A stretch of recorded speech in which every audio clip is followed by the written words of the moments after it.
All right. In the meantime, interest rates are rising. The day-to-day gyrations notwithstanding, they're already having an impact on mortgage applications, which fell 3.2% last week. We already know from our next guest what that's going to mean to just handling our nation's debt. Any slight uptick on $20 trillion, when you do the math, it's big. The former U.S. Comptroller General, David Walker, on what all this means for all of us. David, good to have you back.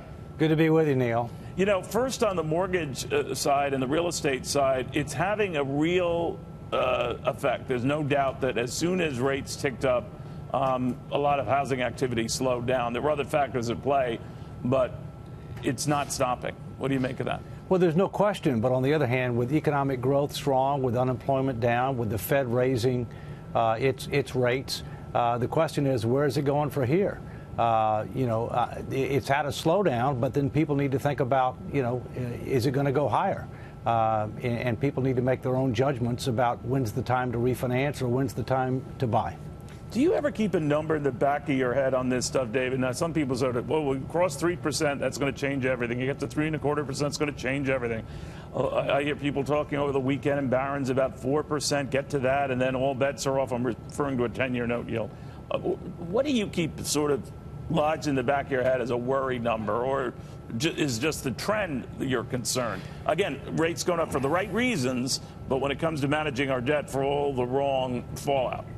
Well, Neil, I'm concerned about the trend because the fact of the matter is our finances have spun out of control again.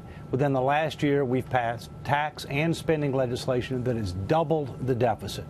We now are expected to have about $1 trillion deficit this year. As you know, the CBO, Congressional Budget Office, just issued a report saying that within 5 years, we're going to spend more on interest than on national defense. And what do you get for interest? Nothing. And so I'm concerned more about the trend. I don't think there's a magic number. You could ask the same question about debt as a percentage of the economy. At what point do people lose confidence in our ability to put our finances in order? Is there a flight from the dollar? And do we have a big price to pay? Only God knows that, and God's not telling us. But God is sending us signals, right? They're not buying a lot more of it. They're keeping it roughly to their levels. The Chinese have not added to their treasury holdings, if anything, over the last year. They've come back a little bit. And I'm wondering if the Saudis did that, if the Japanese did that, if the Canadians did that, if the Germans and other big holders of our debt started doing that, then what?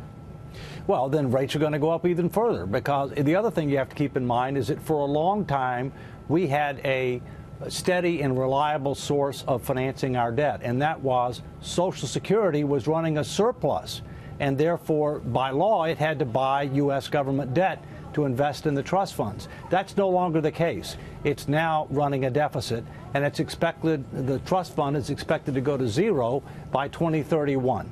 So all the indicators are that things are going to go higher over time, unless and until we recognize reality and start putting our finances in order. You know, we all know the kind of stuff that has to be done just to control the growth of some of these programs, let alone reverse them, and no one's proposing that.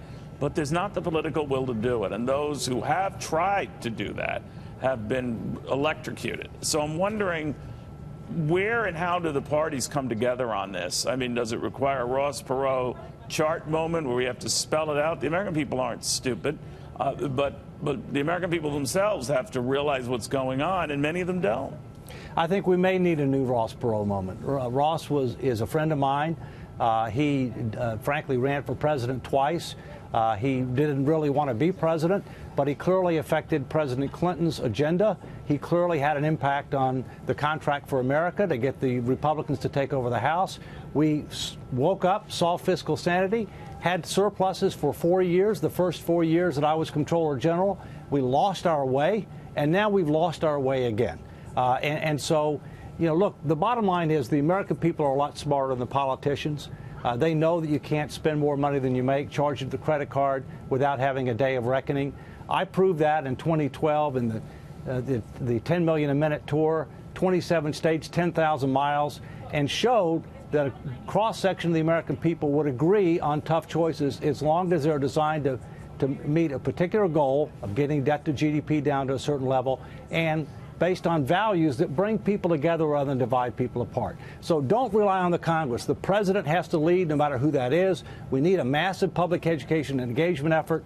We can solve this problem, but it's about taking new approaches rather than more of the same. Well put, David Walker. Thank you very, very much. Good to be with you, Neil.